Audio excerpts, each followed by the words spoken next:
Bismillahirrahmanirrahim. Assalamualaikum warahmatullahi wabarakatuh. Bapak Ibu Kepala Sekolah dan pengawas hebat dimanapun saja berada, terutama peserta diklat daring. Peningkatan kompetensi Kepala Sekolah Kabupaten Pasir yang saya hormati. Kembali puji syukur kita panjatkan kehadirat Allah Tuhan Yang Maha Kuasa. Kali ini kita ketemu lagi untuk melanjutkan pembahasan kita tentang pengembangan sekolah. Kali ini kita akan bahas tentang pelaporan pengembangan sekolah yang Bapak Ibu lakukan. Jadi sekali lagi, pengembangan sekolah yang Bapak Ibu lakukan itu nanti bisa Bapak Ibu tulis laporannya dalam bentuk best practice. Nah, laporan best practice itu nanti bisa Bapak Ibu tulis sesuai dengan pedoman buku 4, buku 5, kemudian disimpan di perpustakaan, atau bisa juga diikutkan dalam berbagai lomba. Biasanya setiap tahun sekali Kemdikbud itu mengadakan lomba kepala sekolah berprestasi. Oleh karena itu kalau Bapak Ibu melakukan pengembangan sekolah itu nanti laporannya bisa Bapak Ibu tulis dalam bentuk best practice untuk diikutkan dalam berbagai perlombaan, terutama perlombaan yang diadakan Kemdikbud yang setiap tahun sekali, sehingga nanti bisa Bapak Ibu banyak peserta yang bisa mengikuti lomba penulisan best practice tersebut. Atau bisa juga Bapak Ibu tulis dalam bentuk Bapak Ibu kirimkan ke penerbit jurnal atau media massa lain yang nanti Bapak Ibu bisa akan mendapatkan penilaian angka kredit jabatan kepala sekolah. Nah, untuk menyingkat waktu Bapak Ibu, izinkan saya screen. Namun sebelumnya perlu saya sampaikan bahwa ini nanti khusus tentang pelaporan pengembangan sekolah. Ini akan kami bagi dalam 3 sesi supaya tidak terlalu lama Bapak Ibu. Nah, sesi yang pertama ini masih bersifat teoristis. Bagaimana penulisan laporan pengembangan sekolah Bapak Ibu ditulis dalam bentuk best practice itu. Kemudian nanti bagian kedua kita akan praktek menulis dengan draft yang sudah kami siapkan. Nah, di bagian ketiga nanti kita akan menulis laporan itu dalam bentuk best practice untuk dimuat di jurnal yang ber-ISSN. Nah, izinkan saya share screen Bapak Ibu.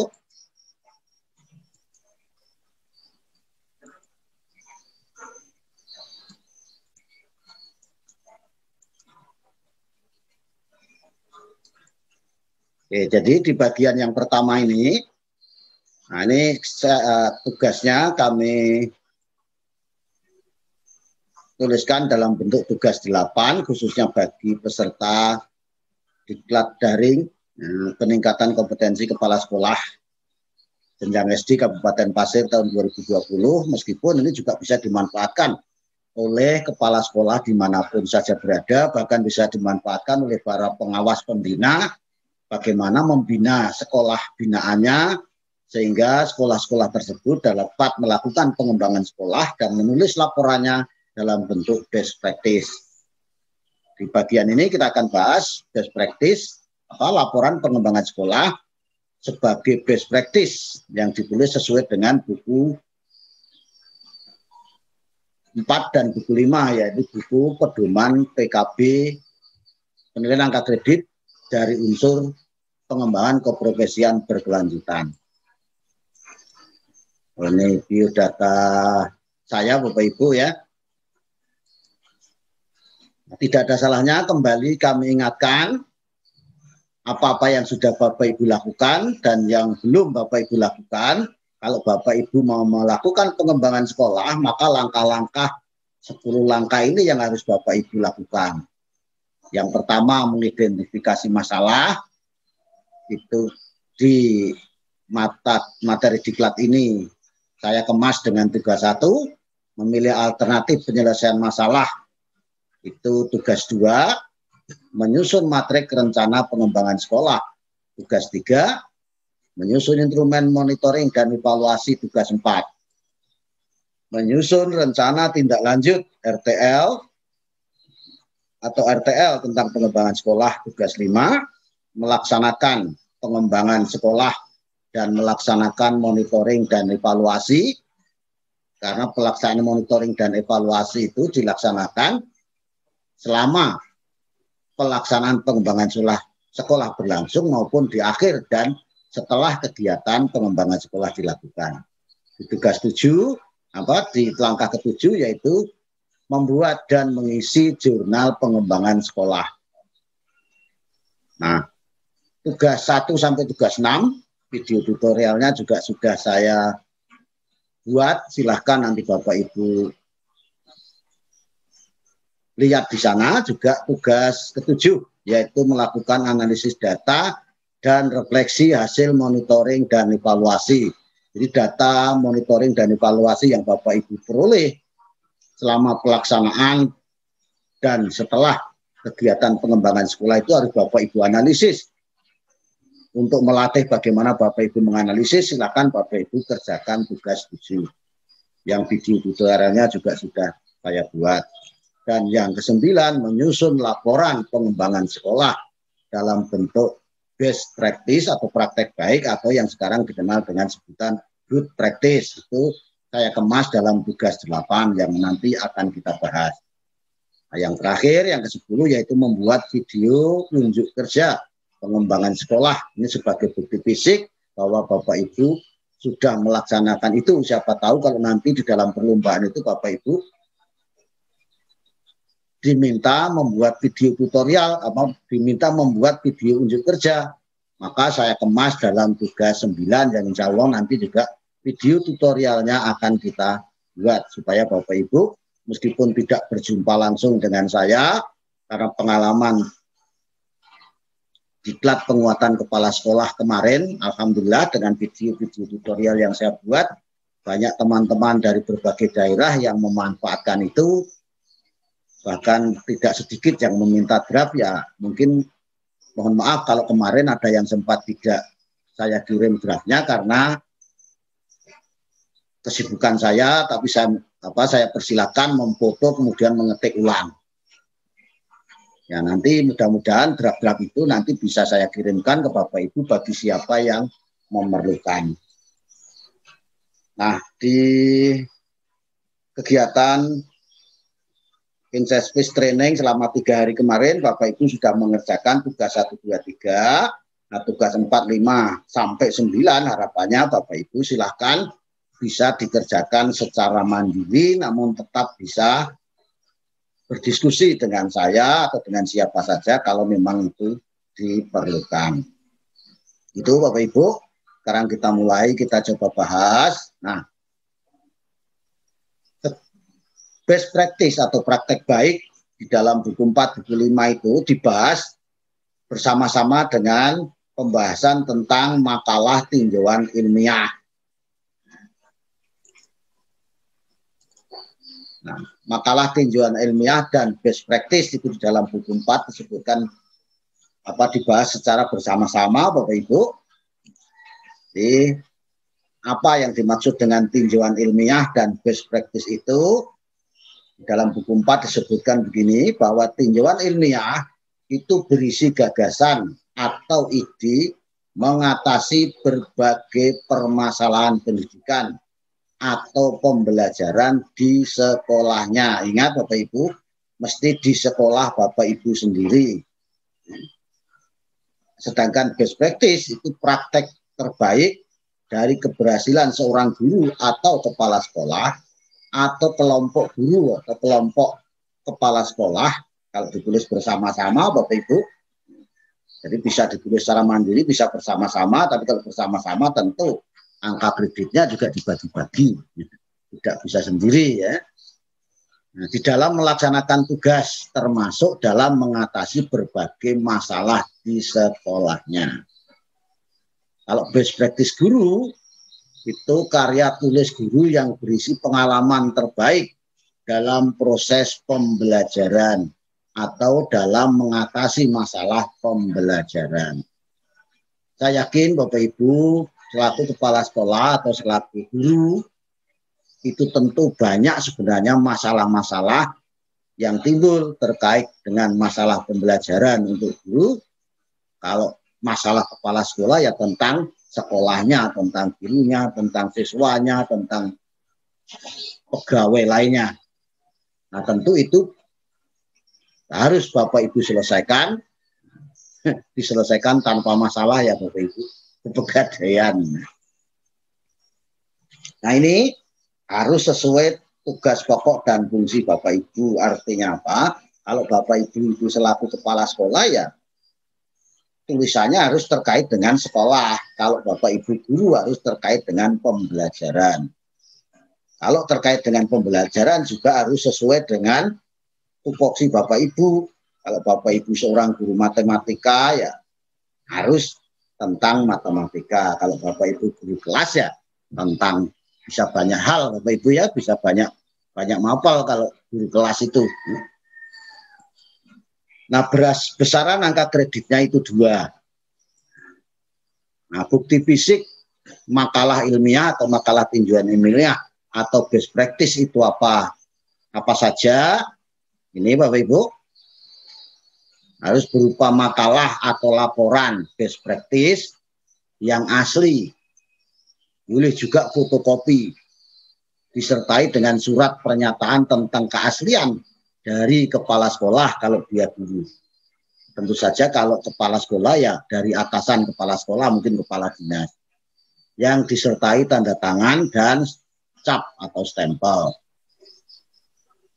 Kedua, ada surat keterangan dari pengelola perpustakaan bahwa arsip dari makalah atau laporan best practice Bapak Ibu itu sudah disimpan di perpustakaan. Yang ketiga, makalah tinjauan ilmiah atau best practice itu ingat bukan artikel ringkasan PTK atau PTS. Jadi berbeda antara best practice dengan PTK atau PTS.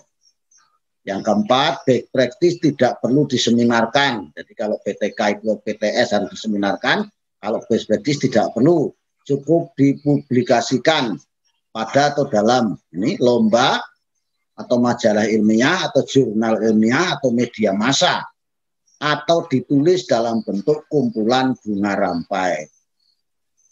Ingat bahwa bunga rampai atau kumpulan best practice itu kalau bunga rampai atau kumpulan best practice-nya itu tidak dapat dinilai.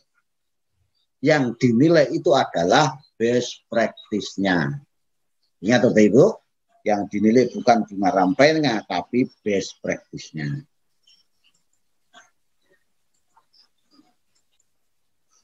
Nah, bagaimana kerangka isi dari tinjauan ilmiah dan best practice itu ada sedikit perbedaan, Bapak Ibu.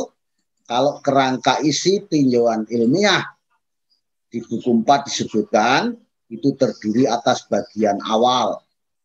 Bagian awal itu memuat judul, lembar persetujuan, kata pengantar, daftar isi, daftar tabel, daftar gambar, dan daftar lampiran, serta abstrak atau ringkasan. Bagian isi biasanya terdiri atas beberapa bab. Bab pertama bab pendahuluan, berisi latar belakang masalah, rumusan masalah, tujuan dan manfaat. Bagian kedua itu kajian atau tinjauan pustaka atau tinjauan teori atau kajian teori. Kemudian yang ketiga bab pembahasan masalah yang didukung dengan data-data yang ada di satuan pendidikannya. Yang sangat perlu disajikan pada bab ini adalah kejelasan ide atau gagasan penulis terkait dengan upaya pemecahan masalah. Dan keempat, bab simpulan. Ada bagian penunjang, bagian ketiga, berisi daftar pustaka dan lampiran-lampiran tentang data yang dipakai untuk menunjang tinjauan atau gagasan ilmiah. Sedangkan kerangka best practice itu sebenarnya sama saja Bapak Ibu ya, kalau kita lihat ya. antara kerangka tinjauan ilmiah dengan best practice. Kita lihat ya, ini sama ya. Bagian awal juga terdiri atas lembar persetujuan, kata pengantar, daftar isi, daftar tabel, daftar gambar, dan daftar lampiran, serta abstrak. Bagian isi umumnya terdiri atas beberapa bab. Bab pendahuluan, menjelaskan latar belakang, perumusan masalah, tujuan, dan manfaat. Itu minimal ya Bapak Ibu ini. Andaikan nanti mau ditambahkan indikator keberhasilan, tidak masalah. Kemudian bab kajian teori atau tinjauan pustaka atau kajian pustaka.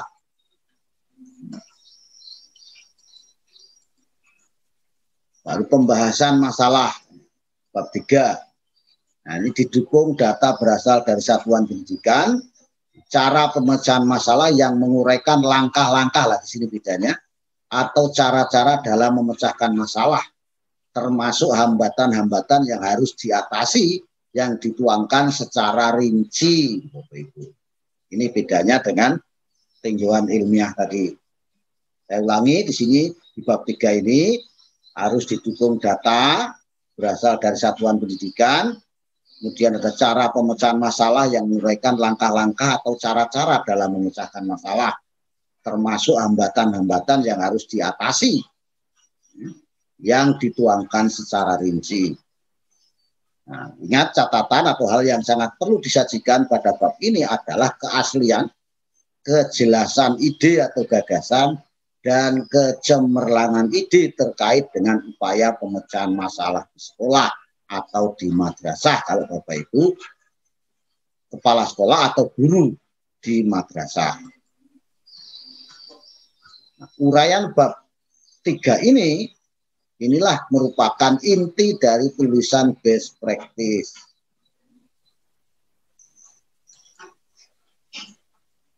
Bab 4 itu simpulan. Bisa ditambahkan saran. Yang kelima adalah bagian penunjang, memuat daftar pustaka dan lampiran data yang digunakan dalam mengatasi masalah di sekolah atau di madrasahnya. Nah, nanti pada video bagian kedua Bapak Ibu kita akan coba praktek menulis ya, best practice yang berasal dari laporan kegiatan pelaksanaan pengembangan sekolah yang Bapak Ibu lakukan ini dengan draft yang sudah saya siapkan. Nah, sebelumnya supaya Bapak Ibu juga tahu bagaimana alasan kalau tinjauan ilmiah dan atau best practice Bapak Ibu itu tidak diterima oleh tim penilai, itu ada dicantumkan di buku 5 Bapak Ibu ini di tabel 14. Alasan penolakan dan saran perbaikan tinjauan ilmiah atau best practice di buku 5. Jadi nanti lihat Bapak Ibu sarannya, kalau disarankan harus membuat baru ya Bapak Ibu harus buat baru.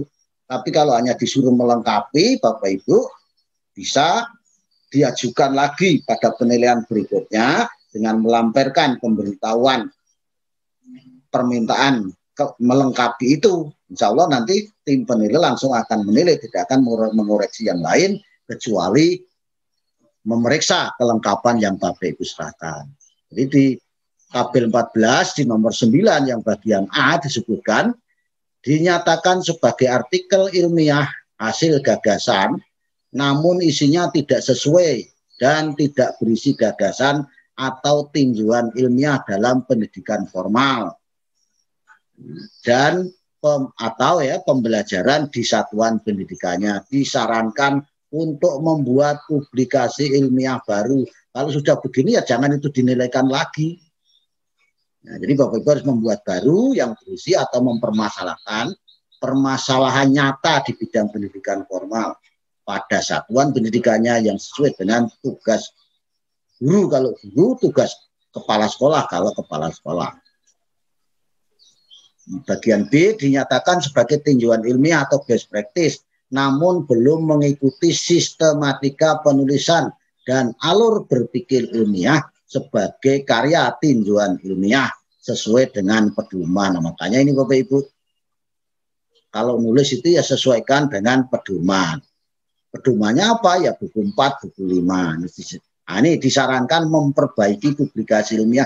Nah, kalau sudah disuruh memperbaiki, ini Bapak Ibu bisa ajukan ulang untuk diperbaiki dengan melampirkan pemberitahuan itu. Oleh karena itu, kami sarankan kepada tim penilai kabupaten, kota, provinsi maupun pusat, ya kalau pusat saya yakin sudah tahu, ini banyak guru-guru yang mengeluh ketika publikasi ilmiah atau karya ilmiah atau karya inovatifnya itu dikembalikan, tidak ada keterangan apakah suruh memperbaiki atau melengkapi atau disuruh membuat baru. Nah, oleh karena itu tolong, kan Bapak Ibu tim penilai itu tinggal menulis 9B, berarti nanti akan ini bunyinya panitia mengetikkan.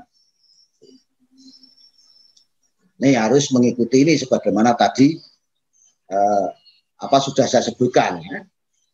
Ini harus mengikuti pedoman buku 4. Dinyatakan sebagai tinjauan ilmiah atau best practice, namun tidak dijumpai adanya data pendukung dan gagasan penulis dalam membahas atau mengatasi masalah.